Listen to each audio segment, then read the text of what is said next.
2021 season is a special year for Phoenix fans. The year prior, Phoenix won just 39 games, and in the 2021 offseason, they added Chris Paul, won 51, and were 2 wins away from the Larry O'Brien Trophy. The finals loss may have been devastating, but it was apparent that a core led by Devin Booker, Devin Ayton, the Twins, Chris Paul, and Monty Williams was going to take over the NBA. Today, 3 years later, only one player from the entire championship roster remains. Today's Suns may still be in the contender conversation, but it's safe to say that the magic of the old team is gone. One of the best teams in Suns history went as quickly as they came, so let's see where they are now. No player changed the Phoenix Suns more than Chris Paul. Phoenix brought him in prior to the 2021 season, and after leading the Thunder to a surprise playoff appearance, the CP3 effect continued in Phoenix. Paul brought leadership and stability to a young Phoenix locker room, as well as providing more of an offensive threat compared to Ricky Rubio. After making his first ever NBA Finals, Chris Paul would sign a 4-year, $120 million contract extension, a controversial measure as he would turn 36 years old next season. Paul and his Suns would emerge as favorites over the next season, leading the league in wins, but we all know what would happen next. In the Western Conference semifinals, Luka Doncic would adopt Devin Booker, and Chris Paul would hit a huge 3 to cut the lead down to 42. Paul would lose his 5th playoff series after being up 2-0. Next season, the Suns would again find themselves in a rival in the semifinals, this time being against the Denver Nuggets. Phoenix would go down 2-0, with Paul's last minutes of a Sun being in Game 2 before going down with a groin strain. He would average just 9 and 5 for the entire series. With his age, his diminished defensive ability, and a massive contract all being factors against him, Phoenix knew it was time to move on from the point guard. On June 24th, 2023, Paul was traded to the Wizards for Phoenix to land Bradley Beal. Weeks later, he was sent to the Bay for Jordan Poole, pairing him with the Splash Brothers. As a Warrior, Chris Paul came off the bench for the first time in his career, and earlier this season suffered a fractured hand against the Pistons. At the time I make this, Paul is still expected to return this season, but he is also expected to be involved in trade rumors before the upcoming trade deadline. But the way things are headed, last year may have just been the last real season of Chris Paul's career. Chris Paul's always been known to raise the floor of those around him. Every team he has been on has seen regular season success, and has seen players, mostly big men, raise their level of game. That remained true in Phoenix with the #1 overall pick, Deandre Ayton. No player has divided a Phoenix fanbase like Ayton. One side saw him as a physical freak with the tool sets to take over the NBA. Combining him with Devin Booker could just be this generation's version of Kobe and Shaq. However, the other half questioned Ayton's work ethic and mentality. For years, fans were waiting for Ayton to step up and beat the allegations of him being soft. Statistically, Ayton took a step back in the 2021 season, but he played an invaluable role, being the primary roll and lob man for Chris Paul. He was allowed to anchor a paint on an otherwise wing-heavy team. His touches may not have been that of what he wanted, but he formed a pairing that would go on to produce many highlights in the Valley. In his playoff debut, Ayton put up 21 and 16, only missing 1 shot against the defending champion Lakers. And I still remember this game like it was yesterday. Phoenix had come out of nowhere, making their first playoffs since 2010. There was an excitement and a buzz that haven't been there for over a decade, but we were just unlucky enough to face against the defending champions and a bitter rival in the Los Angeles Lakers. Any sports fan knows that the 2 versus 7 seeding goes out the door the moment a playoff game starts. But Ayton held strong, he played well, and he limited an albeit injured Anthony Davis. The next round he would face the league's MVP, Nikola Jokic. The Joker would put up for his standards a relatively human performance on 25, 13, and 6, while being swept by the Suns. Ayton by no means outplayed Jokic, but the Joker struggled with 47, 27, 68 shooting splits. And in the conference finals, he was responsible for one of the most famous plays in Phoenix history. In Game 1 of the 2021 finals, he put up 22 and 19, and then he disappeared. The Greek Freak would take over, and Ayton would be outplayed, especially on the defensive end. While no one can stop Giannis, Ayton's one job was to protect the rim, a task he failed to do. That offseason, Ayton felt he should join his draft classmates in Trae Young, Luka Doncic, Shai Gilgeous-Alexander, and Michael Porter Jr. in receiving a max contract. On one hand, Ayton averaged 16 and 10. He led the league in field goal percentage, and he was quickly rising and is being viewed as one of the league's best centers. However, you could also argue that very few, if at all, centers are worth a max contract, especially after a disappointing finals run. The 2022 season was a contract year, with Ayton having a chance to prove himself to his team and to the league. Stats-wise, he had remained similar or had improved, with his averages in the playoffs not looking too bad. However, during the Suns' Game 7 disaster, he and Monty Williams had a confrontation where it was argued that Ayton had quit on the Suns. He was subbed out after playing just 17 minutes. As a restricted free agent, Ayton got the offer he wanted. 4 years, $133 million from the Indiana Pacers. This forced Phoenix to make a decision: let your number 1 overall pick walk, or bite the bullet and hand out a contract you probably didn't want to. But Phoenix decided to pay him and keep the core together. Again, Ayton showed promise. Stats-wise, he was having one of his best seasons, at least since his second year. He averaged 18 and 10, as well as having some of the best games of his whole career. But again, his effort was questioned, and in the 2023 series against the Nuggets, he averaged just 13 and 10, not playing in Game 6. Ayton had established himself as a fine center, but played nowhere near the contract he wanted. Deandre Ayton was traded away in the Damian Lillard trade, resulting in Phoenix landing Jusuf Nurkic. Ayton's time in Phoenix can be summarized as a frustrating player who put up solid stats but with little actual improvement. In Portland, Ayton claims that he has nothing to prove as a max player, but has regressed despite having a better chance to be a star player. So far, Ayton has proved to be one of the most disappointing players of the season and one of the most disappointing max contract players in a long time. Chris Paul is a large part of Ayton's success, but some light also has to be shed onto Monty Williams, who, like Paul, oversaw a complete change in Phoenix both on and off the court. In his first year in Phoenix, Williams nearly saw the Suns make the playoffs. In his second season, he won Coach of the Year while leading Phoenix to a finals appearance. Following his finals appearance, he cemented himself amongst the best in the NBA. He was selected as the head coach for the All-Star game, as the Suns would have a franchise record and league best 64 wins.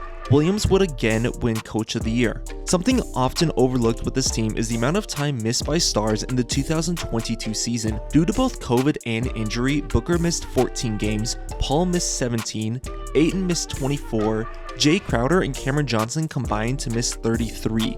The Suns saw a revolving door of a starting lineup, as many of these absences occurred at different points, but nonetheless, Monty Williams was still a beacon of stability. Even after being destroyed by Dallas, Phoenix gave him a 4-year deal that offseason.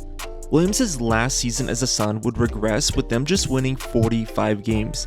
Phoenix lacked the regular season stability seen the year prior, albeit it wasn't all Monty Williams' fault.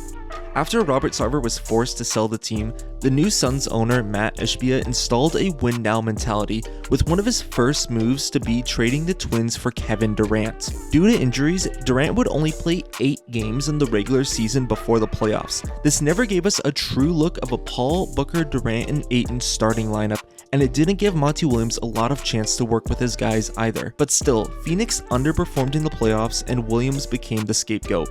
His firing was surprising but not unheard of, as his fellow coaches of the year in Nick Nurse and Mike Budenholzer were also without teams that offseason. Monty would do well for himself, signing a $78 million contract with the Detroit Pistons. This made him the highest paid coach in league history, as well as one of the highest paid coaches in all of sports.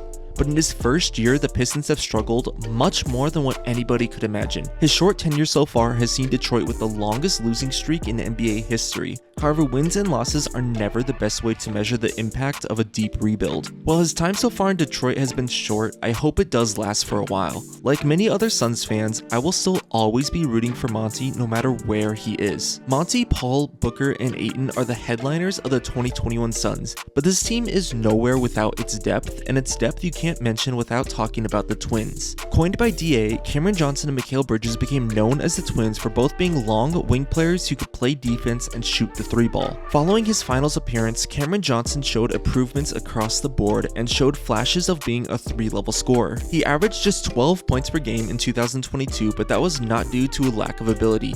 He was the team's best 3-point shooter who could go off at any point. He famously hit 9 3-pointers as well as a buzzer beater against the New York Knicks in a 38-point outburst. He would also go on to finish 3rd in 6th Man of the Year voting, but Johnson would start to lose his status as a young player. He was already an older guy, being drafted at 23 years old, and now at 26, he hadn't quite developed into a star, but was still poised for a big contract extension. But the Suns' win-now mentality prevailed, and Johnson did not make the cut. The Suns were sitting at a disappointing 30-27, just barely making the 6th seed in the West when Cameron Johnson was traded to Brooklyn. In Brooklyn, he had the opportunity to get more touches on a rebuilding squad, and in his 25 games as a net last season, he would put up career numbers starting every game. He got a brand new contract, seeing him make over $21 million per year for the next 4 seasons. While he hasn't emerged as a star, he is known as one of the league's best 3-point shooters, being a critical part to this Brooklyn Nets team. His partner in crime, Mikal Bridges, has flourished. His last full season as a Sun saw him nearly win Defensive Player of the Year. Bridges exploded as a member of the Brooklyn Nets. Last season, he would average an efficient 26 points per game, with putting up a career-high 45 days after the trade. This season, Mikal is still putting up great stats while being the league's Iron Man with the longest active streak of games played, sitting at over 436 straight games played. Bridges and Johnson are known as 2 of the best teammates in the entire league. These are guys who shaped Phoenix history and hold a special heart in the place of many Phoenix fans. While they have both flirted with an idea of a return to the Valley, it is safe to say, like Williams, they will always have supporters from Phoenix. The other player in this trade who doesn't get talked about as much was Jay Crowder.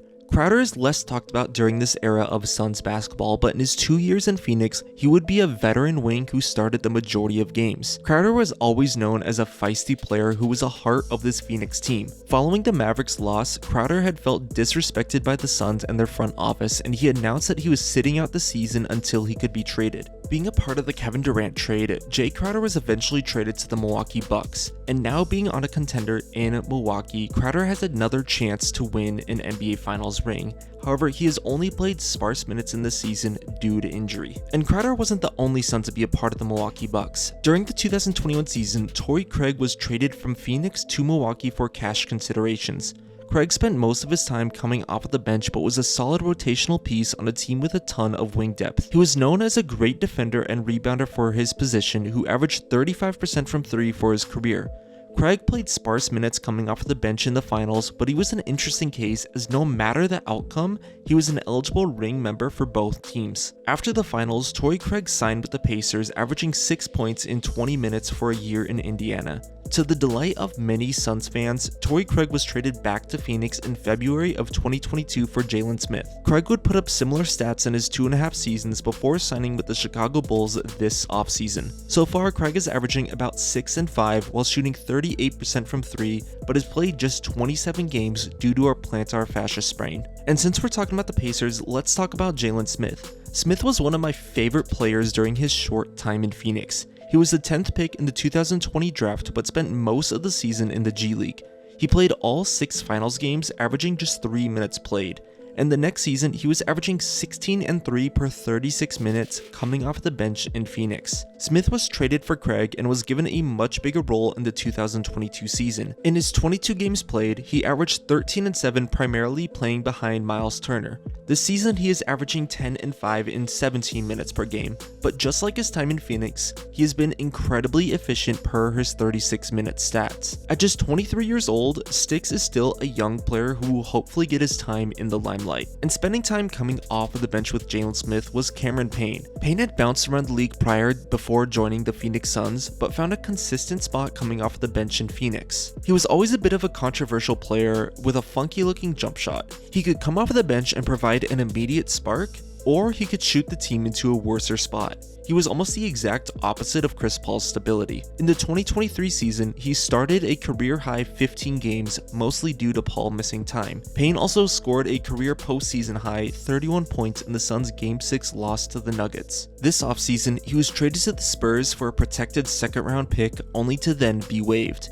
It was honestly a shame to see such a core player turned into almost nothing. This offseason, he joined Jay Crowder in Milwaukee, and he's been playing pretty consistently, but he hasn't been putting up the same averages we saw during his time in Phoenix. And another consistent rotational piece we saw was Frank Kaminsky. Frank the Tank spent most of his time coming off the bench, being the primary backup to Deandre Ayton.